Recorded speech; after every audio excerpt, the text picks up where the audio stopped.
Okay friends, I'm back. Today I'm doing a series of tutorials on the most common exercises I use in the HIIT workouts. So I already did the kettlebell. So if you haven't seen that one, take a look for it. This one I'm going to do, planks because I got planks, push-ups, and climbers. I could probably do these all in one video. Plank.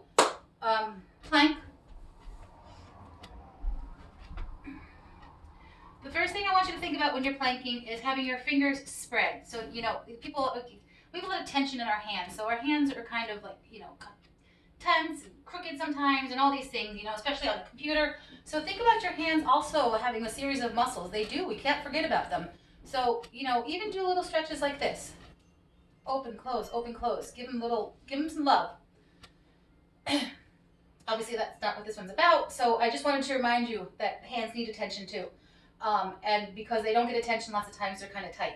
I see that a lot with my clients and in classes I teach. So spread them open, right? Nice and strong. Get all that contact with the ground, with the floor. So you got your fingers really spread. Each point of contact, nice and strong. And then the shoulders come right up over the wrists. So we're not too wide and we're not too narrow.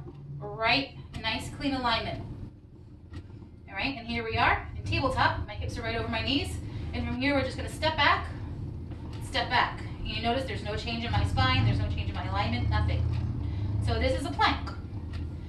If you get fatigued, if I am doing a plank or coaching a plank throughout one of the HIIT workouts, you drop the knees. You're still working.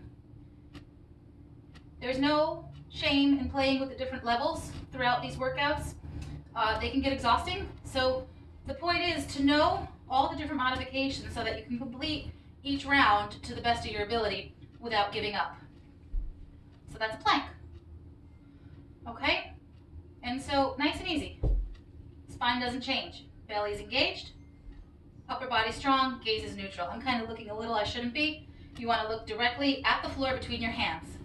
So while I'm here, let's talk about a mountain climber. Mountain climber is basically just a plank with a knee pull. So you're just coming in. Usually, there's different ways to do climbers, but let's just talk about the most neutral way, which is just bringing the knees on in. So you ideally can get your knees in your field of vision. And the only thing you do is play with your pacing. So your core is stabilizing, the back is working, the upper body is obviously working, and you're just picking up the pace to increase the cardio demand. If you get tired, slow it down. If you get really tired, hit plank. If you're really tired, bring the knees down. And that's how you can complete the round. So plank, climber, push up, my favorite, one of my favorites. They never get easier. They're an excellent exercise. So same idea, fingers are spread, shoulders are over wrists. And if you are confused, right, you can always be in tabletop, but from tabletop, please push forward so you're in a nice clean position. This is not a push-up, okay? I don't know what it is, but I have a hard time getting people to stop doing it. This is a push-up. This is being wonky in tabletop, all right? So if you feel like this, make sure you take your body up and like this. And you know that you're in the correct position, so that if you could just take your knees off the floor, you're in a push-up position. So if you were to take your knees off the floor here, it just feels and looks weird. So even if you're a little confused and not sure if your body's in the right position, tuck your toes and bring the knees up and see. You'll know that, see, that's weird, okay? So first of all, a modified push-up is here, down and up, nice and clean. Now, this is a no-no. At a certain point, when I start doing a bunch of volume here, this is gonna take my knee and ankle out of alignment. This is a very common habit.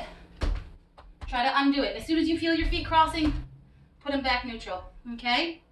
If you want more, you come on up. You wanna go all the way down, all the way up, all the way down, all the way up. You touch the floor with your chest, you push back up.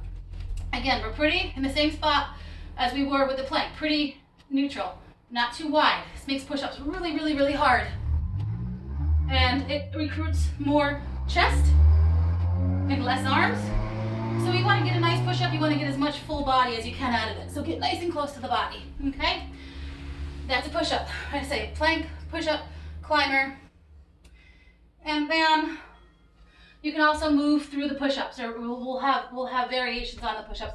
One I use quite a bit will be a blast off, down and back, down and back. So you give yourself a little thrust forward, so you got to resist more on the way down and push a little bit harder on the way up, so it gives it a little bit more, and then down and up. And when you get your push-up nice and clean, you can do all these fun extra things. All right, so just quick review. Tabletop. Plank position more advanced. Mountain climber sped up. Push up. Okay? No tabletops, please. Remember, if you're doing this and you're not sure you're right, just tuck your toes. You'll feel your body go into more of like a downward dog position rather than a nice clean plank position. All right, good. Okay, next tutorial.